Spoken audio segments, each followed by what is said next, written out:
My name is Jan Gustafsson, and I'm running out of patience. Oh, hello everybody, welcome to the 13th episode of the Chicken Chess Club podcast. This might very well be the last episode, but today my name is still Jan Gustafsson, and I'm still delighted to be joined by my dear friends, Grandmaster Peter Heine Nielsen and Grandmaster Laurent Fressinet. Is it cool to call ourselves Grandmasters? I used to have a chess level where I thought, Grandmaster is a bit of an insult.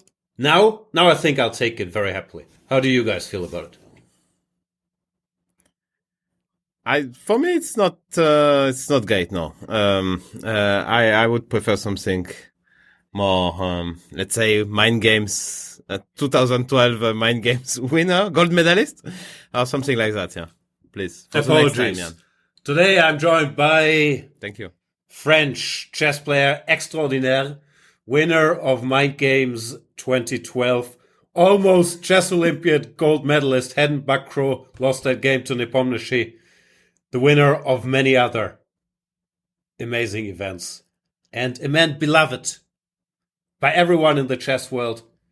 Men want to be him, women want to be with him. Laurent Fressinet is here. Thank you, yeah. Thank you. How is life? I have COVID. It's fine so far. I just sleep a lot and sweat a lot. So same as always, except for the sweating. But can you taste things? No, but I've never been great at tasting stuff to begin with. Fair enough. Try some. We have a test here. You should eat some baguette, pain blanc, and then you see if you can taste things or not. How can you tell? No, I know this. If I mention pain blanc or baguette on air, it will cheer you up. So I'm just trying to cheer you up. While Peter is coughing like a lot, but he pretends not to have COVID. How is life, Peter? Well, again, I would also, instead of sort of your pleasantries, I would like to address Jan's question first about... I also prefer not to be necessarily addressed with Grandmaster. Maybe when I was an active player, I found it was reasonable, but I think, at least in a sort of official way, I should rather be presented with my job title. So I see myself more as a chess coach or chess second than as a player for the last 15 years and such. I think even at some point, I was trying to change my own Wikipedia article to presenting me as a coach before as a player. But there was some very, very stubborn there who was... Well, are you talking about someone who's actually more stubborn than me? So we basically changed it back and forth, and at some point I gave up. So these guys exist there, and if you're listening, I mean, respect for the fight. You won. Doesn't happen that often. But sort of on a general level, life is pretty good. Also, to update you guys on my luggage saga with Lufthansa. It was sort of discovered in US. It was sent back to Europe, but then Lufthansa sent it back to the States. But then I spoke with them in the States, and we came up with this brilliant idea that we send the luggage back, but we don't tell Lufthansa. So right now, the luggage is in Vilnius airport, and I'll pick it up later today. But Lufthansa thinks it's still in the US. So we have some hope that we managed to trick the AI system there. But it's not, I don't have it in my hands yet in that sense. But else, busy campaigning and watching The Incredibles 2 with my kids, not necessarily in that order. So overall, not too bad. How's The Incredibles 2? I'm not sure I've seen it. I've seen the first one and I quite liked it. Is it... Mm-hmm. Who's the villain in the second one? It's not the evil kid, right? No, it's the...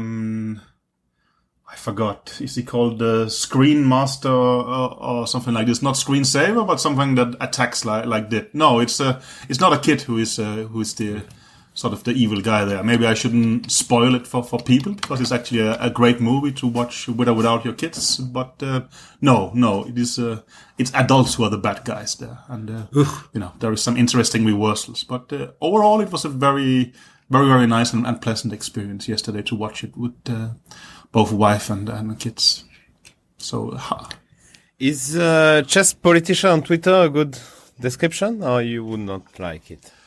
I don't think that's my main identity, right? In that sense. It's your main occupation. It's not your main identity. No, right now, as I has pointed out, there is a electoral period, and within that time, of course, you have to give it a certain amount of attention, which I think is reasonable. But it's exactly election period means that it's some kind of limited amount of time. So right now we're campaigning and we are trying to do our, well, I don't know, our best. At least that's what we're trying to do. Yes.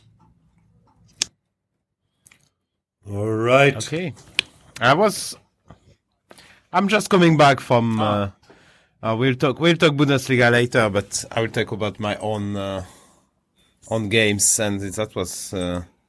I'm very much annoyed by my game. So can I complain? I'd love to hear it. Let's jump straight into it. Also, I'm always on the topic of like, we can't play chess anymore, and it's a painful process.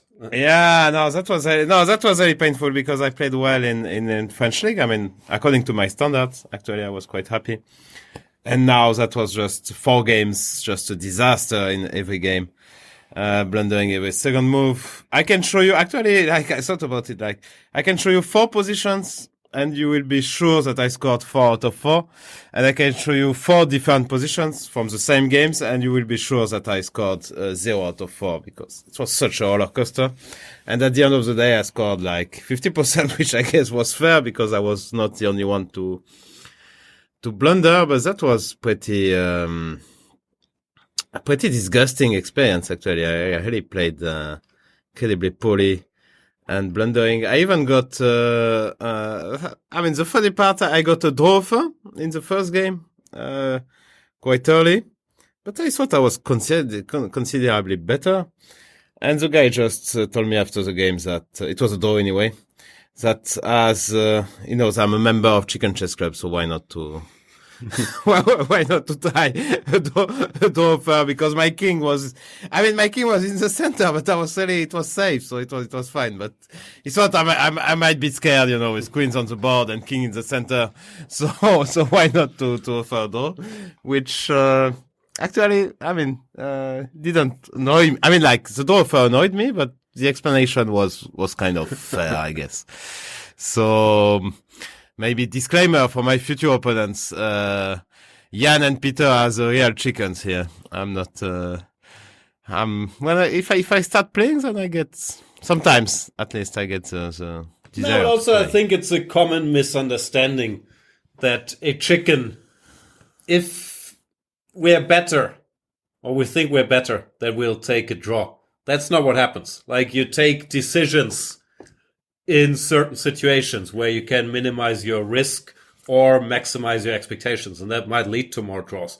But it's not like, because it also often happens to me because of this somewhat self-created reputation that whatever, I'm playing someone with, let's say, 2,500 and I'm better of the opening, and they offer a draw. I think, okay, how do you think I ever got any type of rating if I were to take this draw? Like, it doesn't make any sense, right? So it's always a bit confusing to me, but I guess it's self-inflicted. Yeah. So not that I ever win any of these games. Okay, so I have to step up my game because now I have a lot of. I'm different. I mean, like, I'm playing much more than you guys. I don't think you're playing at all. So I'm playing Olympiad and French Championship. So yeah, I don't know. I was very optimistic after the French League, but now I'm back to pessimism. But you're overall an optimistic guy, like, because my default mode is pessimism. And what am I doing with my life in existential crisis? Yeah. Like, do you think, okay, this was just a bad weekend and I'll do fine at Olympiad, or how do you cope with it? Like, yeah, that's interesting question. No, we'll see. I'm more in the mood. We'll see, but I do care. I mean, it's really. I mean, you told me many times, Jan, that I still care quite a lot, and yeah, actually, it annoys me. I mean, I'm less. Let's say before I was in a bad mood for a few days or 1 week or something after such a weekend. Not anymore. I mean, I just takes a few hours to recover. But let's see. I can blame tiredness because, okay, I played these French leagues and I was commentating these candidates on my own. Actually, I was alone in the French show, so that was pretty tough. And then I went straight to play all that games where you have we had a double round. So you play one game at 5 p.m. and the next day you have to play at 10 a.m. Which I can blame the schedule, but yeah, it was just too much when one time out of two you are completely surprised by your opponent's move, and actually you just discover it's a good move. So yeah, I've been there. It's a horrible feeling.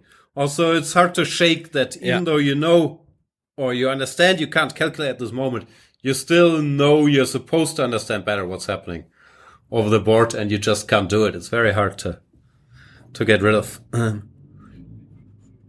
I think we should actually sometimes we should film, because now I'm doing it on purpose. How Peter I enjoy is behaving. like Peter's annoyance at our conversation. Because for me, I was also very exhausted when I got back home from Madrid. I mean, I was doing the commentary, and then I spent most of the nights partying with FIDE officials and others. So I was really, really tired. Then when I got back, I went to the gym like once. And after that, I felt like sleeping for 48 hours. So I thought maybe I'd overdone it a bit in the gym. But that turned out I had COVID. I'm not sure if I caught it in the gym or before that, maybe in Madrid at the closing ceremony. But yeah, that's what's happening. So you caught it in Madrid? I don't know. Like I tested once there, was negative. And then I tested when I started feeling tired here, like 3 days after being back. And it was positive. So my best guess is here in the gym, but I have no clue. So one more question. No, I like that Peter is very much right. So for the sake of transparency, now he will wake up. In the last episode, you claimed you don't have any invitation for the closing ceremony, and suddenly you got there. So how come? The friendly FIDE guys gave you an invite? Or I have to apologize for my complaining and campaigning for the ticket on the last episode. Because it turned out that thanks to Dana Reisnitze, I was on the list already at the time of my public complaining. Wow. And I wasn't aware of it. I found out afterwards. I had my little name tag and everything. I didn't get an invitation, so they almost didn't let me in. But I just ran to the table and sat next to my name, had my ID ready. And when David Yada came and said, "Sir, may I see your invitation?" This is not a joke. This is what happened. I pointed to my name tag. Peter, how's life? So it's good, but I dozed off. I'm sorry, but it sounds good, or maybe it doesn't. But well, again, I can see that Laurent talks about how horrible it is that he made 50%. I mean, well, the average is 50%, right? I always thought that if everybody complains in chess about making 50%, it's just a minus EV game. I mean, yeah, but my let's say I was, at least on the paper, I was like 100 points higher rated than the average of my opponent. Mm-hmm. So I would expect to score more than that, if you don't mind. But also, I don't think any Grandmaster's career average is 50%, no? I don't know the numbers, but I would assume it's like 65, 70 or something, no? It sounds very reasonable indeed. And that probably gives away that, Grandmasters to quite some extent live off playing lower-rated opponents. So also normal, no? Like very much. It's logical. Anyway, you guys have to keep it going because I got a bit low. Yeah, so Bundesliga. Bundesliga. Let's say on Bundesliga. My guys won. First. Unfortunately, I couldn't help them. I'm sure they missed me greatly because of my crushing illness. Also, yeah, I think I had said before, it was a tough weekend for me and I could play if they needed me. You are actually saying that you didn't play because of illness or because they didn't ask you? No, that's what I just said. I'm using illness as an excuse, but I had said well in advance that it's a tricky weekend for me and that if they don't need me, it's fine. Then I also did mention that I had COVID, so even if they needed me, it wouldn't have been fine. But usually for these, 5-round events, they have like 8, 9, 10 people anyway, so it should have been fine. More than that, actually. So we won, right? Or is it not over yet? I saw Baden-Baden, my team. No. Congratulations. You won. It's over. We lost Peter. So I will summarize. There was a big matchup between Viernheim and you guys. We guys are Baden-Baden, right? 14. Yeah, you guys, I mean, like Baden-Baden, yeah? You're playing for Baden-Baden. Yeah, so Vietnam and Baden-Baden, it was a big match because both teams won their 13 first rounds, which is quite an achievement, actually, because it's not an easy league. And it was a very strong match where Baden-Baden was a slight favorite, was a favorite, but Viernheim had draw odds because they had better tiebreak and you have no playoff anymore. So it was very interesting. At the end of the day, Richie beat Krivochko and Paco beat El Nino in this Spanish contest. So I guess it was well deserved. And this is the 15th title in the last 16 years. So which is, even if you have the strongest team all the time, it's quite amazing. Yeah, actually. That one year we didn't win still stings. But yeah, I can see Karana played for Baden-Baden, Rapport played, Maxime Vachila-Graf played, so they went more or less straight from candidates, Karana and Rapport. Played some games. Paco Vallejo. Yeah, Rapport really played a lot of games, actually. I think he played 4, or maybe he played all of them. I think he played only 4, while Fabi played 3, and Fabi did get some confidence back after his second half, which was terrible. He beat Niemann, then he drew Mamediarov and Jordan Van Foys. So, overall, a very acceptable result. And I think 2 blacks. So it was kind of okay. Yeah, he also drew Keimer, so he played 4 games. I guess, yeah. He played 4 games as well, sorry. He drew Keimer, yes, that's true. Okay. Yeah, it's nice to win, but can't claim I contributed all that much. They made me play on a very high board the few times I played, so I was a bit worried this season. But I guess it all turned out okay. I see Francisco Vallejo Pons won the Spanish battle against Nino Anton when Baden-Baden played against Viernheim, which, must have been pleasant for Paco. Also amazing that he would travel all the way from Tanzania or Costa Rica to play Bundesliga. Like, Paco's dedication to the team is an inspiration to all of us. But he has to do something, no? He's not playing much. Why does he have to do something? And I don't know. He has to play from time to time. Shall we dress Peter? I think it's more fun with him trying to figure out if we can see him. Not particularly. But I was locked off for a while. Yeah, we noticed. Paco was on the team who was laughing at me like, no, we had this discussion. Maybe it's actually a good transition. I don't know. Paco was there, Najdic, Bakro, all your team. And they were discussing if Magnus was going to play the next match. What did they say?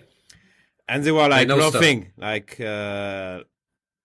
of course he's going to play. Why not? Generally, any topic, whatever take Arkady has is the one I'm going with as well. No, that was funny. They have 0. It's 100% he's going to play. So, yeah. No, I don't. I guess it's Fabi is saying the same. So, Baden-Baden is kind of is a team completely sure Magnus is going to play 100%. So, that was kind of funny that to have. Like, I don't know, but I have some doubts. One way or another. For me, nothing is 100%, but that absolutely no doubts. They were ready to take all kind of bets. That was funny. All right. Peter, do you have any doubts? No. You want to elaborate? Not really. So you're completely sure about Magnus' final decision? Yeah? No, I just don't have any doubts.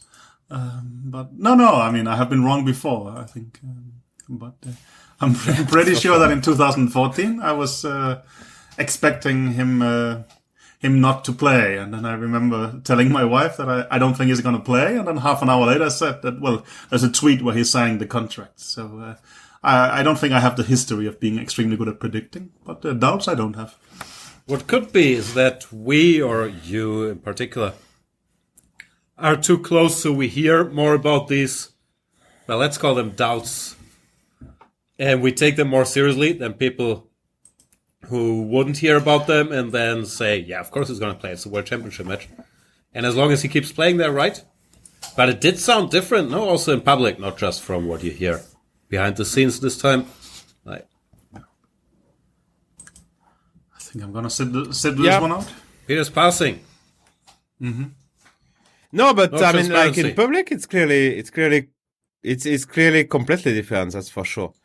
In private, I don't know. I mean, Peter knows more. He's with him. He was with him in Norwich, so he knows more. Also, this, I mean, like, I would say that this weird meeting in Canada. I mean, that was really, to me, it feels very weird, this meeting and this kind of, friendly ultimatum by Sutowski.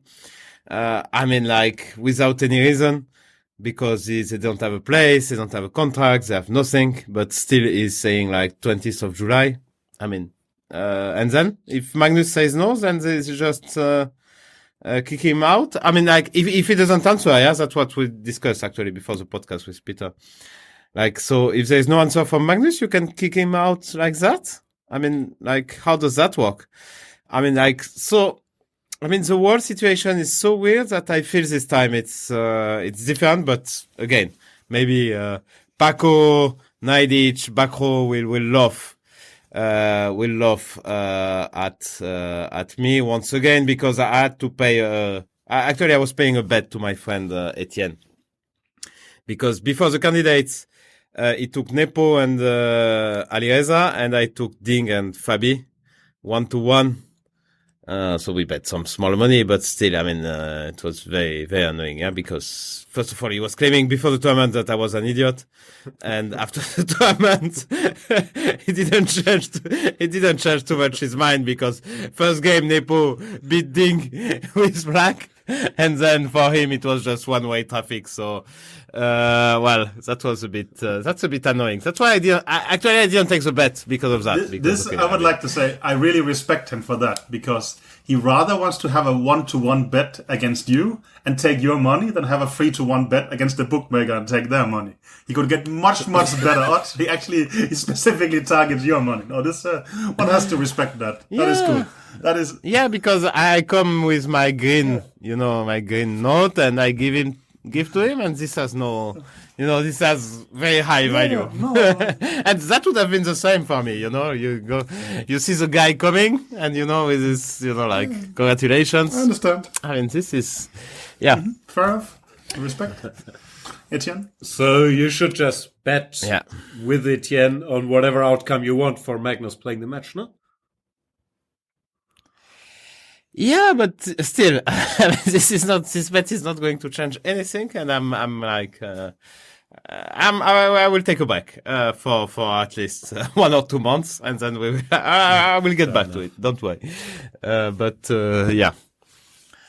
All right. Have we spoken about Magnus playing poker while I was away, or you have? Yeah. No. Okay. No. So. Please. So he was into this main event of World Series of Poker, this which is called the biggest tournament of poker. 10,000 is a buy-in, thousands of players. I don't know how many this year, but generally it's around 10,000 or something. So, but he busted the day one. Yeah, most of people do actually. Yeah. I thought he managed to build his stack from 10,000 to 66,000 and was number 75 or some live at some point. But then he busted out, right? Well, Jan, you are the real poker expert here, so maybe you know better. I know how many people make it past day one, what percentage. I guess the majority gets kicked out on day one. I've never played the main event. I was once there for like 6 weeks during World Series in Vegas. I haven't gotten back. It wasn't for me. I think the mistake I made is I was living in hotels on what's called the Strip. Nice hotels, like the whatever they're called, Bellagio. I was staying this Mandalay Bay, the Venetian, but I went completely insane. Like it's 40 degrees outside. You have this air conditioning and no light, no clocks anywhere inside in the casinos. So you lose all sense of time. You can't go outside because it's too warm. Whatever you want to do in these casinos costs $100 or involves gambling, so you get free stuff. I completely lost my mind. So I can't go back. But I guess I was very happy there. I went there a few times. I was incredibly happy there. I have actually also been to Las Vegas. I played the World Chess Championship there, I think in '99. And I had exactly the same experience as Jan. I came like a week earlier to get sort of used to the climate and the time difference. But I think after 5 or 6 days, I realized, okay, now you are playing blackjack machines before you are having breakfast. You're going completely nuts. So I actually sort of decided to take a trip to the Grand Canyon and just try to normalize myself as a human being. But I generally agree. It's a cool place to be for like a 2-3 day holiday, but you stop being a human at some point. Yeah. And it's very, very strange. It's cool, but also, I mean, if you have to actually perform, Jan has figured out the formula. You should stay away from the strip. Yeah, you should go straight. I mean, like, I played many times. I mean, not many times, 3-4 times the chess tournament. So I went there. I won even once, just for my career, you know, like, I should mention that I won the Las Vegas Open in July. Okay, I lost all the money, of course, then in gambling. But, that was kind of, fun. But of course, if you want to play chess, you have to go straight playing chess. Otherwise, there is no chance. And you are jet lagged, it's fine, but otherwise it drives you crazy. But okay, it's not a big surprise that you didn't enjoy it, and I did. Matches are personalities. Although, I think for 2-3 days I would have had a good time, but it's just too long. Like you start, I was literally starting to lose my mind, which is now very far off from me, if we're being fair. I met there by accident Gitschuk when I was there. It was like almost 15 years ago. By accident, Gitschuk and Bayev, we were playing tournaments with Bayev, some small buy-in. It was great, but it was so pessimistic. That was amazing. But it was great fun. I think last night, Magnus posted a picture where he was playing together with Phil Ivey. He seems to be, while he's knocked out, he seems to have a good time there still. There was some Bota stream, no? Some 20,000 buy-in or something online. Okay. Yeah, but it's really cool, to play with Phil Ivey, with a legend of the game. I mean, for non-poker people. I mean, like, I think he's the guy who won the most bracelet, or is that Phil Hellmuth? He won the most. I mean, he won many events in the World Series of poker, and he's very, very famous. I wouldn't know. But, I read Phil Hellmuth's top 10 hands book, and it's hard to believe anybody would win more bracelets than a man with that wisdom. What Phil Hellmuth did, he's 16-10. Yeah. Sorry for ruining the facts. Okay. We're gonna go on to Leon. What's in Leon? Yeah. That's the Vichy Gelfand rematch 10 years after their World Championship match, which I, by the way, did a podcast on with Ben Johnson recently to throw in some advertisement. Okay. It's an annual event they're organizing in Leon. It's a rapid tournament, so 4 players generally.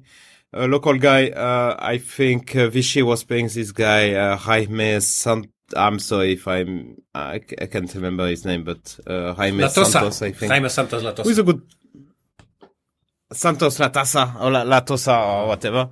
So and he's a good player, but it was a close match.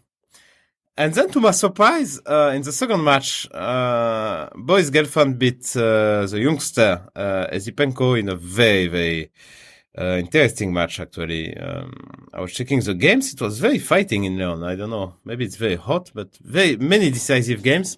And then we saw, Peter will tell us more about that. 10 years later, we saw the rematch of the World Championship final between Vichy and Boris. Well, actually, when we speak of Leon, I would have to mention that we have to go even more than 20 years back, or maybe exactly 20 years back, because that was the first time I was the second of Vichy when he was playing against Kramnik in Lyon, and they were playing this sort of advanced chess with computers. And I think the first game I coached to Vichy, he managed to lose a pawn in the opening with my idea, despite having access to computers. I actually don't understand how that was possible, but we somehow managed. But you are right that then 10 years later was the Gelfand Anand match, and now they played again here. But as I said, I have a more than 1 hour podcast long sort of coming up on that match, so I don't have much to add in this one.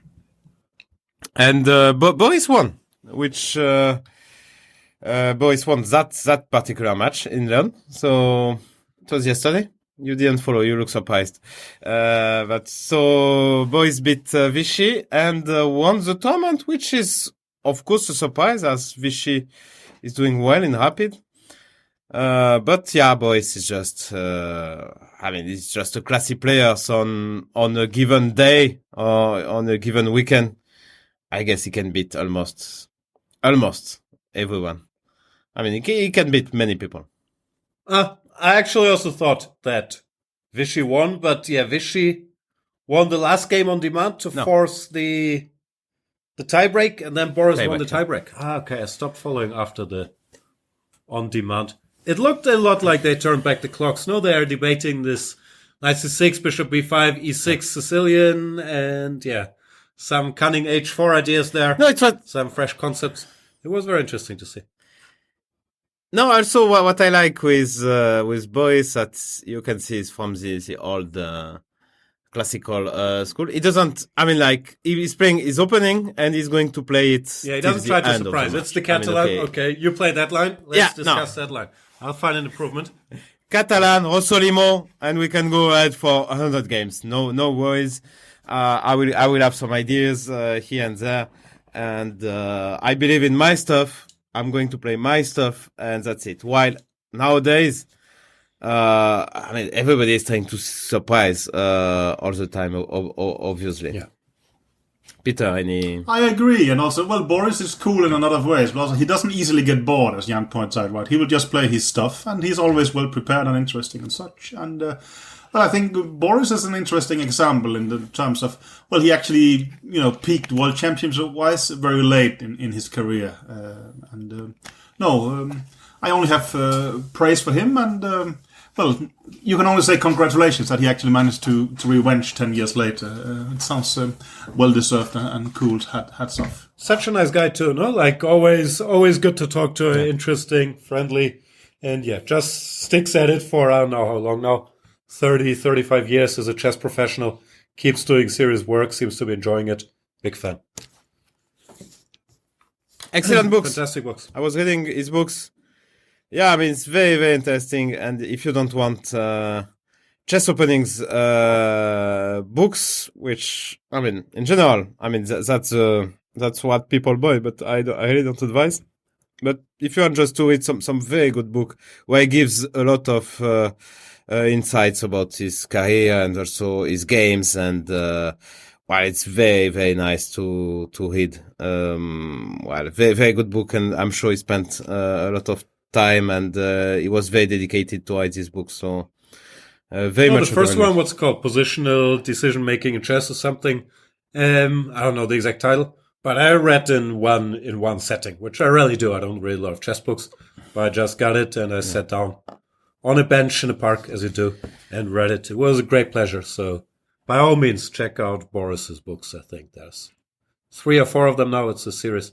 Yeah, very recommended. All right. So Boris wins that one in Leon. I think a lot of the Spanish circuit moved on from Madrid directly from the candidates to Leon. Beautiful city. I was there in the year 2001. No follow-up, but I think we should include travel anecdotes whenever we can. Me too. I was there. We finished second with France in European Championship. How old were you in 2001? Like 18? I was 12. I'm lying now. I was 20. Yeah. So, yeah, I played. That was it was my first medal with France, so that's quite memorable. You played there, yeah? No, yeah? that was I think I was supposed to play. Yeah, but then I was a very serious exchange student at that time, and I had trouble going the whole way. And I came for some days, but like the German Federation thought that was a bit unserious, so I just hung out, if I recall correctly. Yeah, because we played Germany in the last one. I remember very well. I think I was there, but the lineup for sure. With Christopher Lutz at that time. Okay. No, Puma was not there. I played Bishop. Play, but he was there. Okay. Okay, maybe. So let's move on to Champion Chess Tour. Mm-hmm. Is that exciting without Magnus? Well, I have to admit that I was looking interested at the names playing, and I started preparing until at some point I realized that one player was missing. So for me, less exciting without Magnus, I have to admit. So you thought he was playing, right? Yes. Okay. But he's playing in Zagreb, right? Instead. Okay, we lost... No, I'm here. He's playing in you're right, in Croatia. He's playing in Croatia, yeah. So, what do you think, Jan? You are not commentating that one? No, I'm not.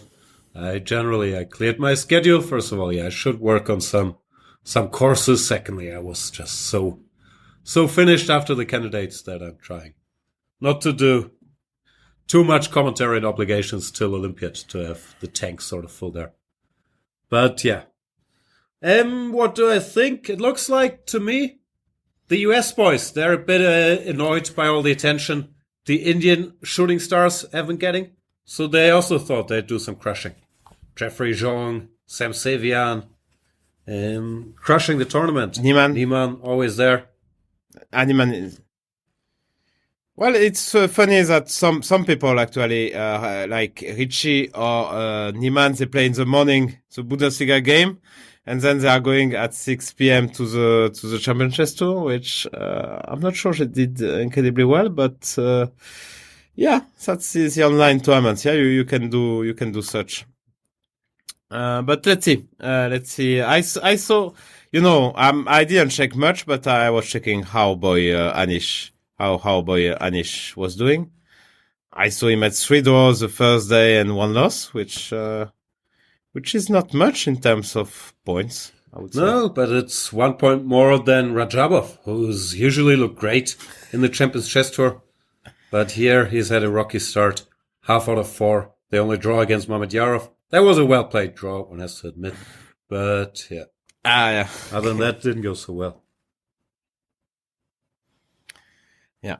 It's okay, let's see if it gets exciting. But without Magnus, it's a bit weird. But maybe there's some interesting players for sure. So you can check it out. Is that your preview for the next World Championship match? Yeah. I don't know. So we're jumping from topic to topic, but with the candidates over, there's a bit of a lull in the chess world, no? Like, we have the Olympiad, we have the online stuff until then. Olympiad preview doesn't make sense. The US will probably win. Yeah. Such a big Peter will probably not show up. Busy. I cannot give away campaign strategies here. No transparency about campaign strategies? Of course there is. So the honest answer is I don't know at the moment. But I was just trying to keep you guessing. What about? Well, we can talk about my campaign. I'm very willing to, but I think that will be a separate subject later. Later. About the US. I mean, Peter is dying to. I was writing an article about it yesterday for a Danish paper, and the difference between US and number 2 is bigger than number 2 till 11, I think, or something like this. Yeah, for sure. It's a massive difference, no doubt. While at the other spots, suddenly it becomes very, very close and interesting. I mean, it cannot be ruled out that India too is going to compete for medals, for instance. Even by rating, they're very close. Why would it be ruled out? I think they're one of the favorites to compete for medals. No, maybe not. I'm sorry. I'm just trying to, frame the story better. But fair enough. Let's be factual. So no, that's actually in many ways, going to be a very interesting Olympiad, in my opinion. So Really? I think so. I don't think. Yeah, you for the medals. Yeah, you mean first place? You think? Yeah, for the medals. Yeah, it could be. I mean, even France. No, also if let's say US, Russia, and China were all three playing, it would most likely be them competing. Right now, it's going to be somewhat different, and well, maybe the US will run away with it, but still, I mean, in these kind of events. There might be some kind of team who has a freakishly good thing and will push them to the finish Sometimes line. the team shows up, like Ukraine has done it, Armenia and so on, even if they're not. Poland last time was hanging in there, yeah, sometimes it happens. Poland last time was unbelievable because the last two, I mean, they have like Duda and Wojciech, we are, of course, world-class player. And then if one of their guys or both of their guys in the last two boards are in great shape, then can go very well. I mean, they can win all kind of matches. No, there are many teams like that. No, we have two 2600s on the lower boards, and if they start catching fire, are well prepared. Like things can go. Yeah. Very, very well. But it's also like the US will have an expected score of 2.5, 1.5 against the top 10 teams. But they're not gonna. So sometimes they'll overperform, but sometimes they will underperform. And those they underperform against, well, they actually have a very legitimate shot at doing well against the other teams. So let's see. I just have difficulties believing that the US will cross the field with like 4 extra match points. It can happen, but also maybe it won't. I think it's gonna be a bit interesting. Laurent, what do you say? I take US and Germany, and you take France and India too. For what? More points? For who wins? For winner. For the Olympiad winner. For more points. It's both fun with it. No, I mean the real bet. I mean even America, US against the rest of the world. No, that I'm also taking. Yeah? But yeah. Yeah, okay. Yeah, anyone would take, yeah, actually. What are the odds? Like 70% chances winning? Or I would guess it has to be a little higher, but I'm not a mathematician, probably, Peter. Peter knows. Yeah, no, it's... But let's see. Let's see. And before Olympiad, we have this interesting event and very, traditional event of Bill. Which is, I don't know, the thirteenth edition, because it's very old tournament, I think, with a mix of youngster and more experienced player. Youngster are Ezipenko, Gukesh, Abdusatov, Keima, and more experienced are kind of Kamsky, Naidich, Li Kwang. So, yeah, very interesting field as usual. They are missing it a bit because they are playing a mix of. It's very difficult to follow. I don't like that. They are playing classicals and they play rapid in the middle. Then they have blitz as well. So it's just impossible to follow because you don't know which games are the classical or. I don't like the format to be. Yeah, I tried to keep track last year and didn't really get it. All of a sudden, 26 games were played and I had no idea who had what points and why. It was too confusing for me. But the players involved seem fun, of course. Yeah. Very interesting mixed field. Peter? You're just waiting for your Peter's not even like joining the first 45 minutes anymore. No. Well, I'm saving my time for later. I know. So I generally look forward to Biel, no doubt, as you mentioned some interesting names and such. But I don't think I can add anything meaningful to what you've already said. Also, that was your first and such. That should be worth congratulating. But also, if you're playing the drinking game at home, shot. Yeah, and it was his first search, but he didn't. No, exactly. But I think, to his credit, he also was trying to clean up the and suches here. I saw some Twitter debate there. Actually, not. I had the intention to, but in terms of full transparency, I forgot to write it down before the session. I mean, this actually helps a lot. I remember that I was doing commentary with my wife in 2014.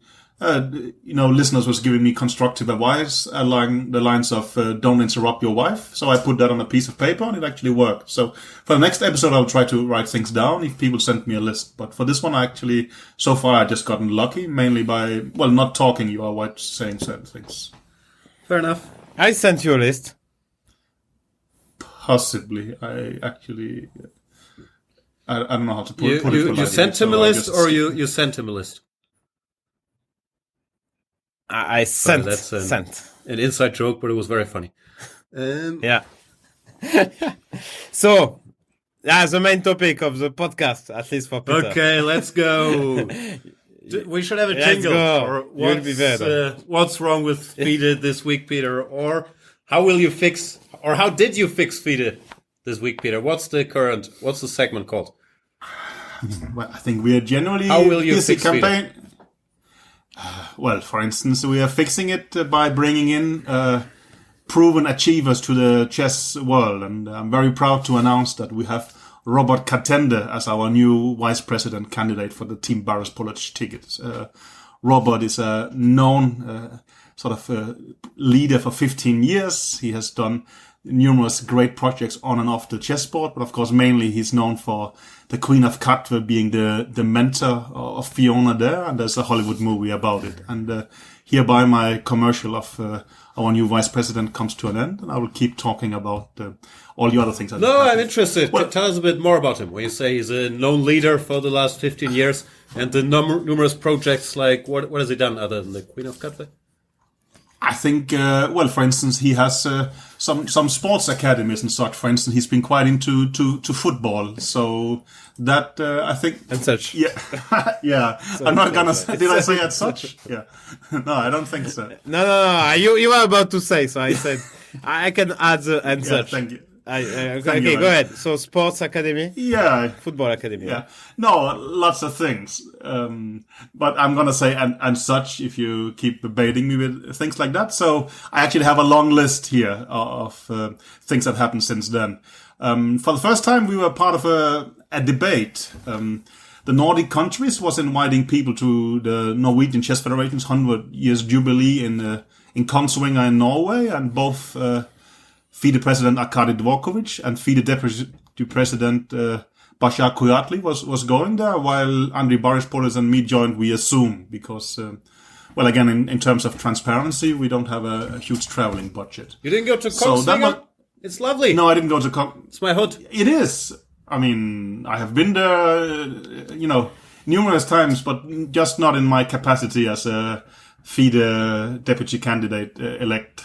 So that I didn't manage. But we were part of a debate where we were both first presenting our team, but then also having a bit more of the dynamic debate with Arkady and Bashar. And I thought it was decently peaceful and friendly, but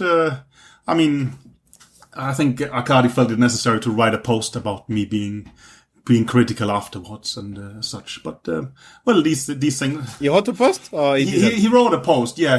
Basically, I think the dispute is that he thinks I'm attacking him for being Russian. Well, I said no, it's not because you're Russian, it's because of specific actions and such while you were in government. But I think people who really want to know about these details can find them online. At least I'm trying my best to make sure people can. I would say. It was recorded, right? No, it wasn't recorded. So that's also, we have an online, it's a bit of a pity that the presidential candidates meet and have an online debate, but it's not public. It's only for the delegates. So I would say that. But this is just maybe like six people. It's for a few, but it's actually, it should be for all delegates, not for few delegates who was there. Well, this was the Nordic meeting who arranged it. You can argue it's very fair that they make a sort of a debate for them to see, so that maybe their angles come up and they have a chance to answer questions and things like that. Okay. But that was one thing. And then also, again, in terms of full transparency, my ticket has launched a complaint to the electoral committee. Well, actually, first a complaint was launched against us, but now it's our turn to complain, and we are sort of referring to Article 9.8 that you're not allowed to use FIDE employees for campaigning. So finally, yes, we have made a specific complaint, and we will see how the electoral committee handles that. And Yeah, and what was the complaint against you? That was that I was sharing on. You are misleading? No. Well, no. The complaint was that I was sharing a post from the Ukrainian Chess Federation on my social media that was. Well, where they suggested that three candidates signed an agreement against Dvorkovich. But I just said, well, I mean, I have promised since the 24th of February that the Ukrainian Chess Federation can use my Twitter for their posts. Doesn't mean I endorse anything or stuff like that, but just to be sure, I deleted it. So I think that was more or less a non-complaint, and they didn't become any kind of official case, while the one we are sort of now making is much more principled and interesting in the sense that the electoral committee would actually have to take a principled decision on how can FIDE employees be involved in the campaign. Are they allowed to use FIDE resources? Well, they are not, but is it campaigning or not? I mean, we are specifically sort of mentioning what just happened in Casablanca during the last day. So that's an interesting and principled thing, and I'm very much looking forward to reading the conclusions of the electoral committee. No, I was actually I will. I'm sure Jan will go against you at some point, but yeah, I mean, I saw some posts and many posts actually.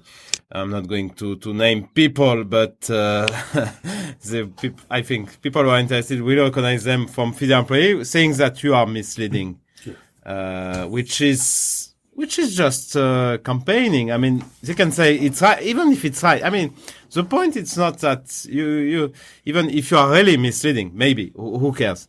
They cannot say that because it's just campaigning. So I think on that case, I like your chances. Well, let's see. I think for our perspective, it's more that candidates in the elections are traveling together with FIDE employees. They are, going on, meeting with delegates. They're taking selfies with delegates and things like that. And in my point of view, that is called campaigning. But maybe the electoral committee sees it different. But I think it's important to get it clarified at least. So that's going to be a bit interesting. Another interesting thing was that the verification committee published its report.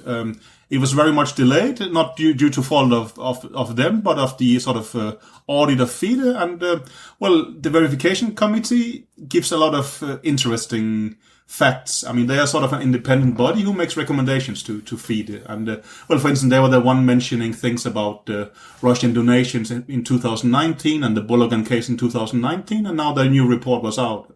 Well, I think it was tremendously interesting in a lot of ways. Should we tease my good friend Emil Sokotovsky? At least I would congratulate him with the bonus he got by the FIDE president in 2021, for instance. Most likely well deserved, no doubt. But there was also other interesting things. For instance, so what was the bonus? There's no transparency about that. And I think also the verification committee says that there should be more transparency about both the contracts and the bonuses of key management positions. But and that I can promise that should Team Baryshpolets win, that obviously, we are just gonna implement all the recommendation of the verification committee because we think they make excellent points, no doubt about that. Yeah. But one thing I wanted to point out is also at a couple of places the verification points out that the official language of FIDE is English. And they complain that, a lot of the internal language used is Russian. So that is just a point I wanted to make as well. But again, it used to be English. It's not French, English, Russian, whatever.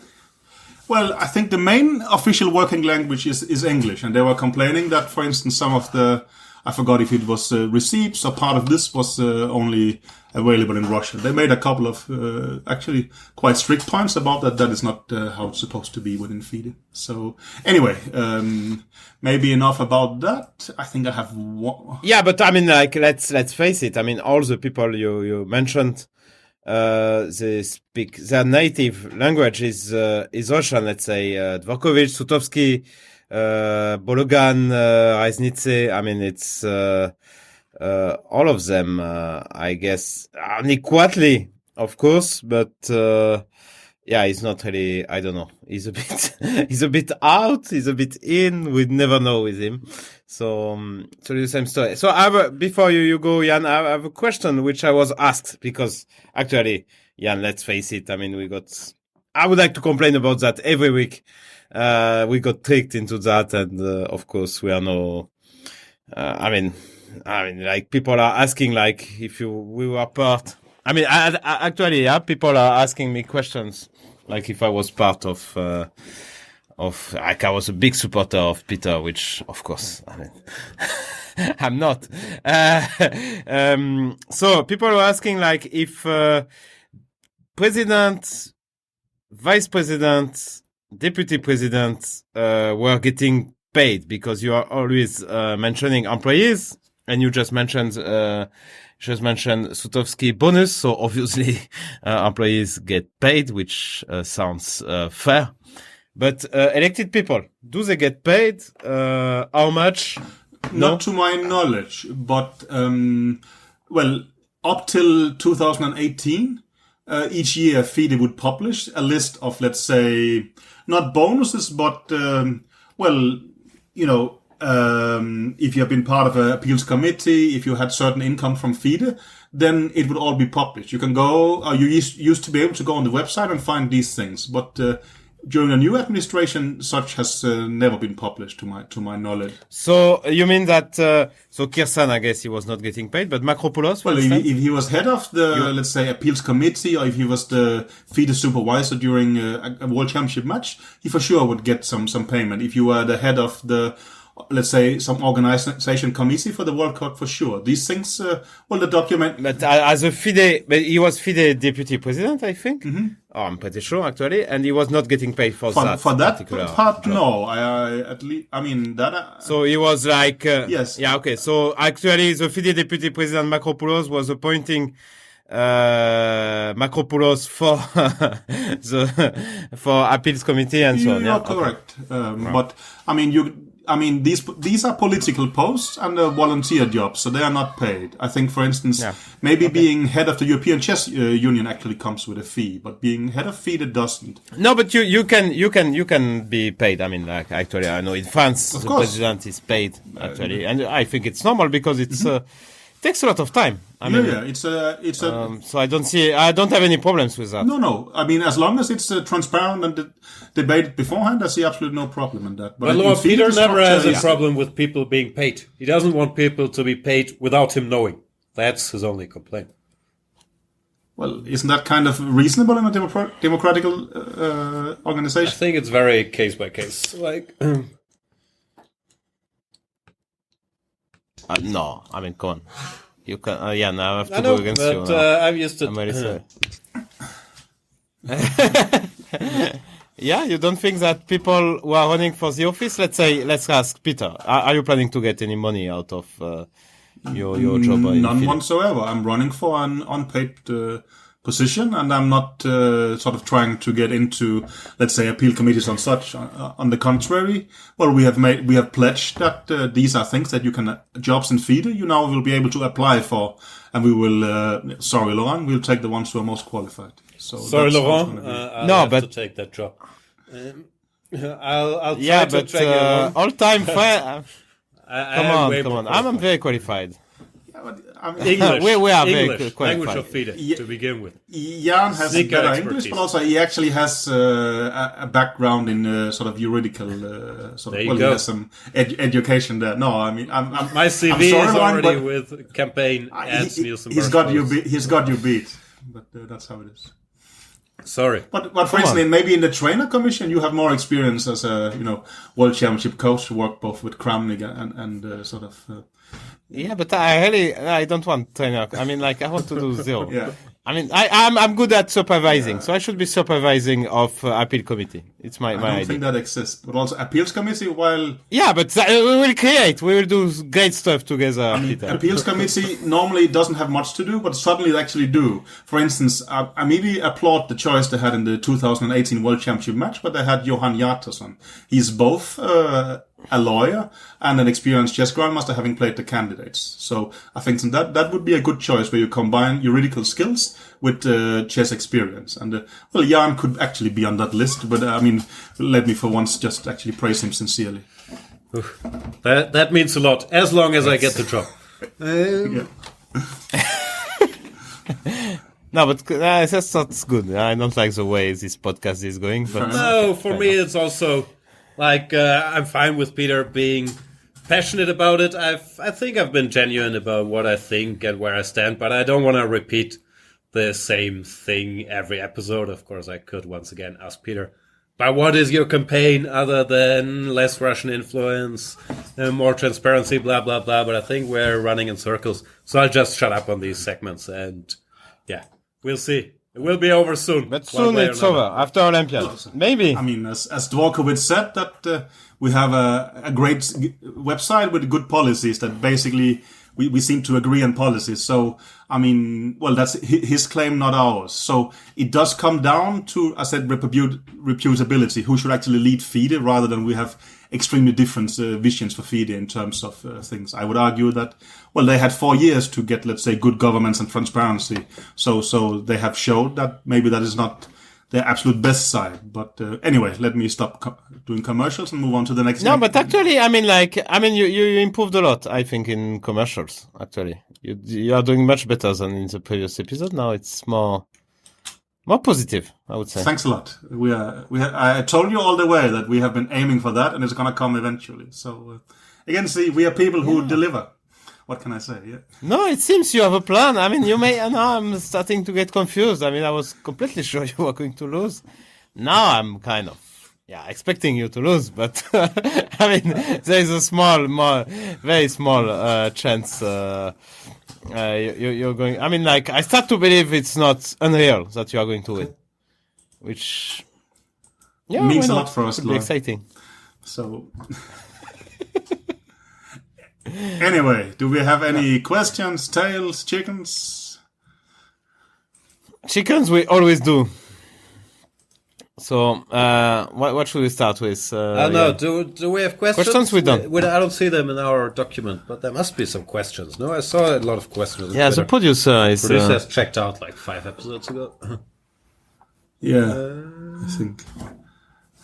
Well, they have been asked who is clicking a pen, and I can say that's me. That was Peter. So, yeah. This one is answered, I think. Yeah, you don't have a tail from training camp, Jens. So, I mean, I want to put you... I mean, I want you to be in a good mood. You have COVID. Let's just talk about some me and food. I know it's always... No, but we covered all the fun food stuff. No, I'm not sure how much more I have on the food front. No, you don't have, yeah? It is very sad. So, yeah. We will meet up in Chennai. So probably you will have some. I can't wait. Some I more hope we stories can go to some nice Indian restaurant and you can ask, excuse me, you have some pain blanc? No, but you understand? We actually feel embarrassed when this happened, right? No, I feel very happy. Not embarrassed in the You feel like slightest. No, I mean, I'm waiting for that moment. No, I'm no, just I do sitting it there quietly, biding my time until Laurent realizes there's no white bread on the table still. I'm very happy. Yeah, no, I mean, I know, yeah. And now I do it a bit on purpose. No, but for instance... I mean, like, at the start, it was not. But now I know it will cheer you up. Sure. And, okay, after all, we are friends for so many years that it's nice to cheer you up. And, it doesn't take a lot of effort. No, it's true. It's low effort and it makes me very happy. It usually makes my day. No. And I may have a good surprise, actually. No, but for instance, in Norway, at this camps in Kragerø, we're talking about a kitchen who goes out of their way to make healthy black bread with a lot of seeds. And also they make some excellent sauce, which they then distribute equally over your steak.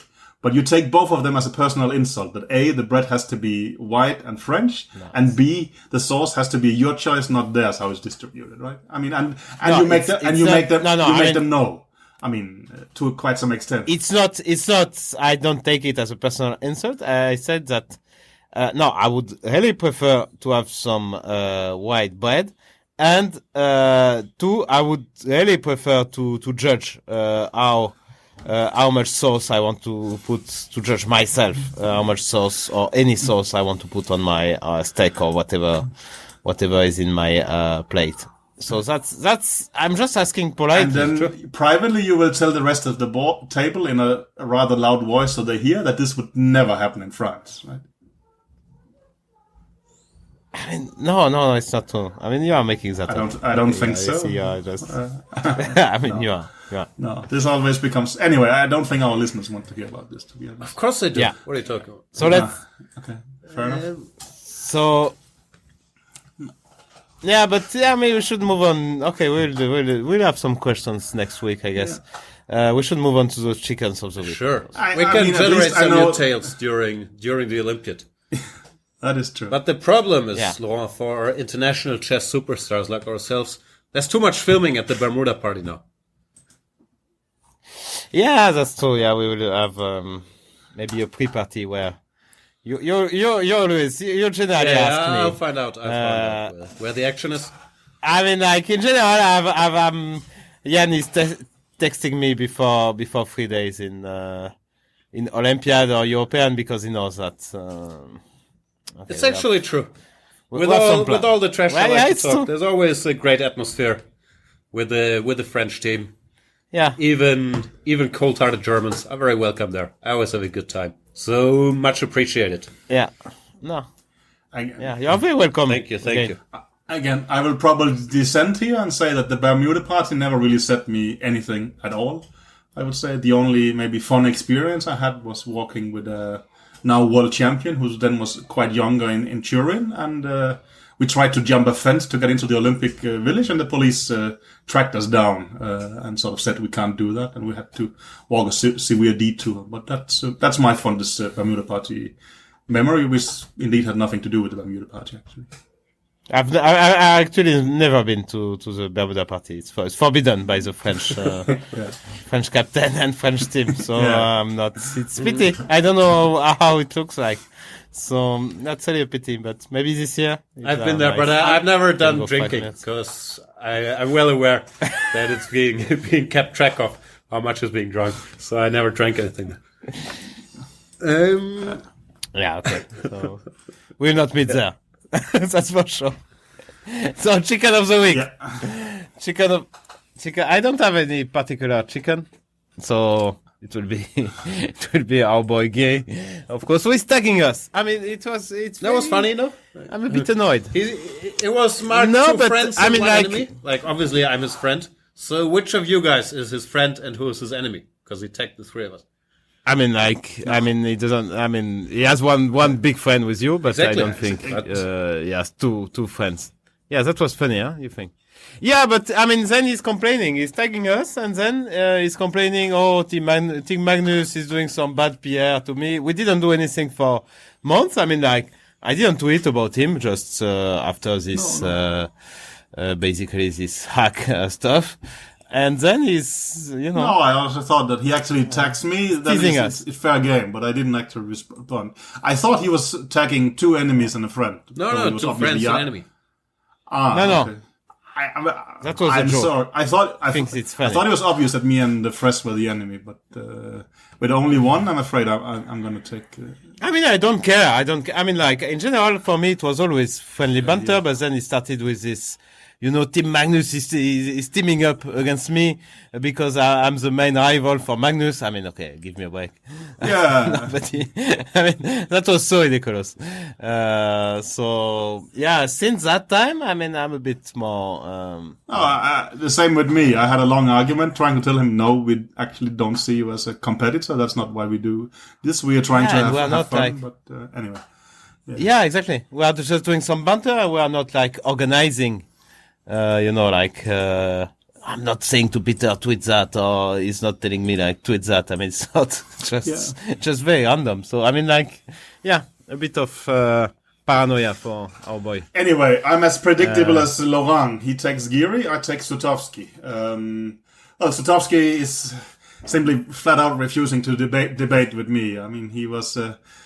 Sort of that would be campaigning. Well, he was after me at Twitter that let's debate and such, and I said, well, I cannot do it tomorrow, but let's do it in a few days. And I suggested 6 days. He says, no, I'm too busy, but let's talk about it later. And now he says that, well, actually, he doesn't want to do it at all. So I feel that, well, I mean, he blasts me for not being able to debate at day's notice, and then he just is unwilling to debate with me. So that I feel is a pity, and I hereby declare him a chicken in my worldview.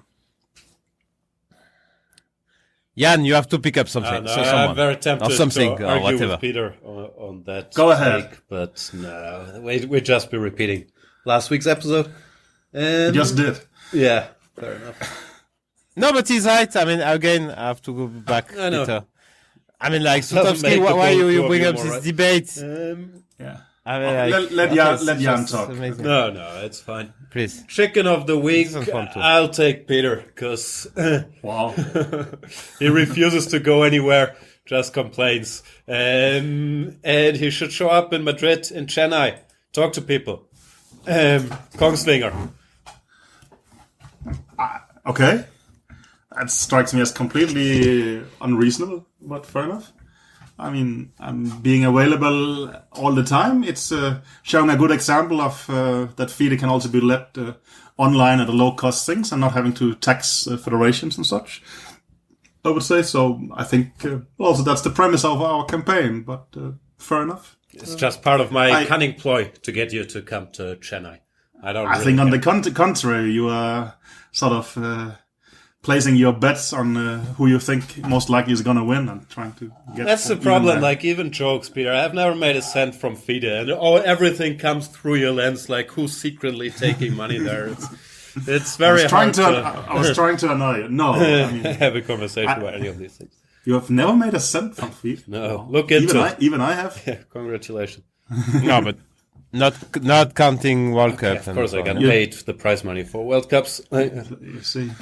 All right, there you go. Commentating? No.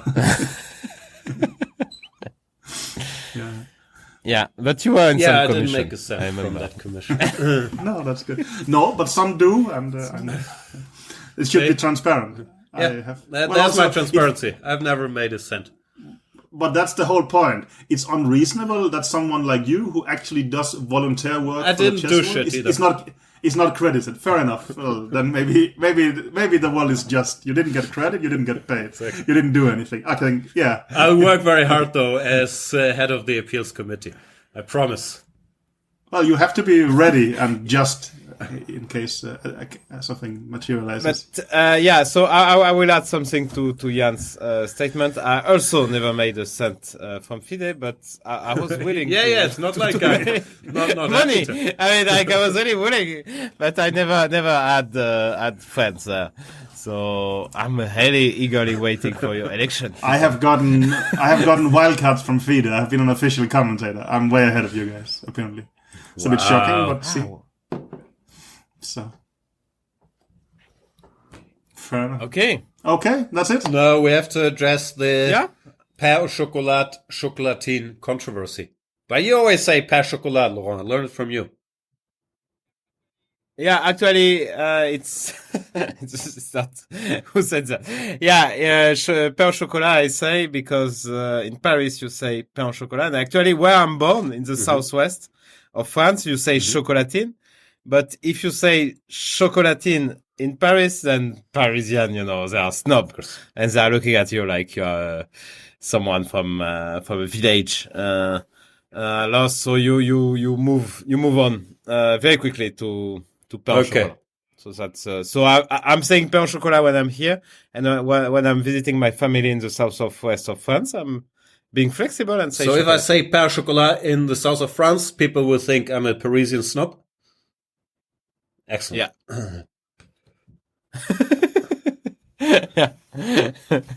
Yeah. So. All right. Well, I think Peter's got places to go. So that's it for today, I guess. Thank you so much for listening to the Chicken Chess Club. Also, I hope the sound quality was a bit better today. Apologies, should have said that in the beginning, for last week's episode where we had a lot of issues. I hope it got a bit better this time around. We'll keep working on it. Thanks, Laurent. Thanks, Peter. And Thank until you. next You're week. most welcome. Bye-bye. Bye.